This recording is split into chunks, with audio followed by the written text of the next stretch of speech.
and they'll have to do it without Derek Coleman, who'll miss his second straight game with a sprained right wrist. Last night in Miami, horrendous effort against Kevin Lockery and the Miami Heat.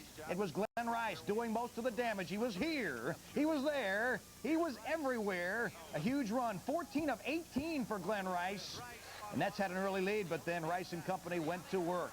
Alley-ooping all over the place. Butch Beard, his team down 66-51 at halftime. He saw Liddell Eccles. Liddell Eccles is back in the league, feeding Kevin Willis, who had a Heat career-high 31 and 17 rebounds. It was a 7-point third-quarter lead for Miami.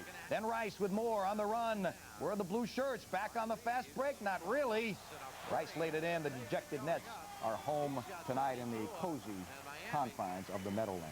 Bobby Hurley returns to his home state, New Jersey, to play his second professional game there. Considering that horrible auto accident last year, it's a surprise. It's really a miracle that he is playing basketball again. Last night in Philadelphia, the Kings went down for the 9th time in 10 tries at the Spectrum. Hurley came off the bench in 19 minutes, had a couple of points and 6 assists. Wasn't enough, however, as they lost it by 3 to John Lucas's team, playing their first game in 6 days. He'd been running double sessions for the Sixers.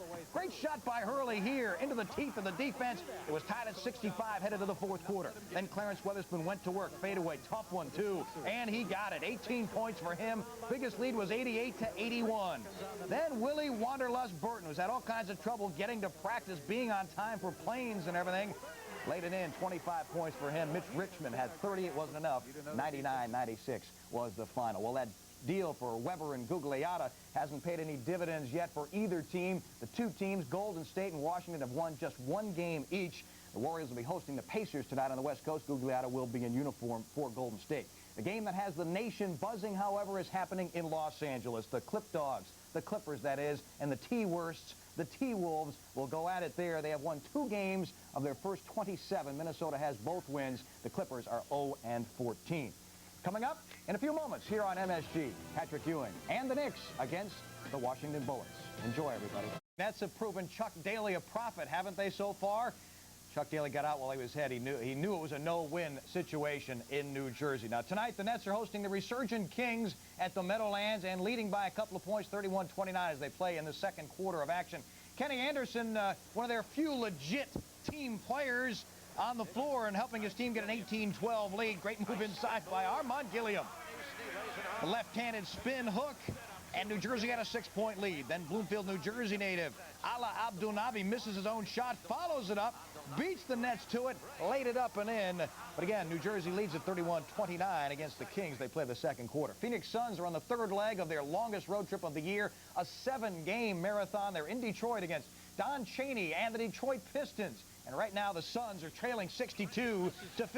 Lindsey Hunter playing the point guard for the Pistons, and Chaney taking it down the lane and jamming it home. 13-10, the Pistons lead. Barkley then goes to work on the baseline, fending Oliver Miller off with the right arm, getting the bucket and the foul. Finally, off a Chris Mills miss, watch what happens. Grant Hill picks it up. And again, a 10-point lead of 62-52 for the Pistons.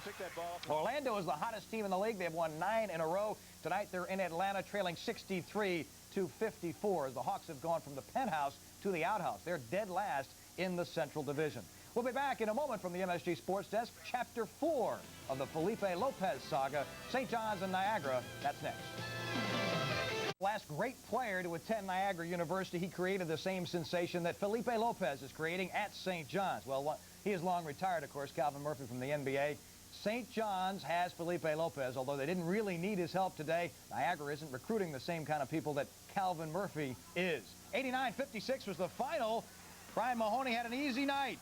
Or afternoon, I should say. Felipe had 14 off a steal, 12-7 St. John's early. Charles Minlin inside, not much resistance for him. 13.7 rebounds. They opened up a 23-9 lead on an 11-0 run in the first half.